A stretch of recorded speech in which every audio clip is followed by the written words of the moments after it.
TIPP skills are a type of distress tolerance skill, and these skills are really meant for those moments of the most intense emotions when we're at a 10 out of a 10. Now, TIPP skills are something that we use in these super intense moments of crisis because sometimes it just really feels like there's no skill that works. And TIPP skills are the best to use in that moment because they're fast, they're easy to use, and they require very little thinking. I'm here today with Maris, and I'm hoping that you could tell us a little bit about what TIPP stands for. What are these skills? Definitely.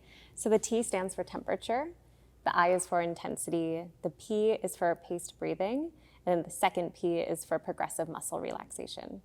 Let's start with T, because kind of the whole theory behind why TIPP skills work is that it relies on sort of changing our body chemistry to change our emotions. So what is temperature? How do we use temperature to change our emotions? Definitely. So I think a common example is putting your face in a bowl of cool water.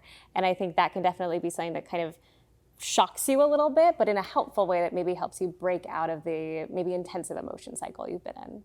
Exactly. Like the whole idea here is to sort of be like a reboot to the system. And so it's not just as simple as holding an ice cube. It's like really kind of intensely changing your body temperature in that way. What about the other ones? So tell me about your, like maybe if you had to pick a favorite TIPP skill, what would it be?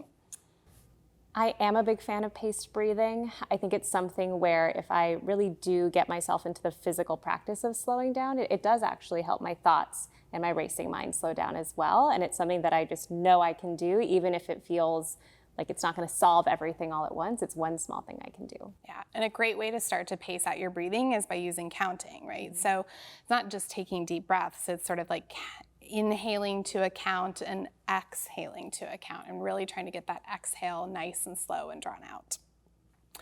I want to go back to as well intensity. Mm-hmm. So tell me a little bit about that, because I think intensity can be a little bit tricky when we're talking about eating disorders. So what are the ways that you would use intensity in an extreme moment of distress? Definitely. I think oftentimes what first comes to mind is something like intense exercise, which you know might not be a great fit for someone in eating disorder recovery. For me, what can be helpful is like screaming into a pillow as loud as I can feel like a really good release of emotion.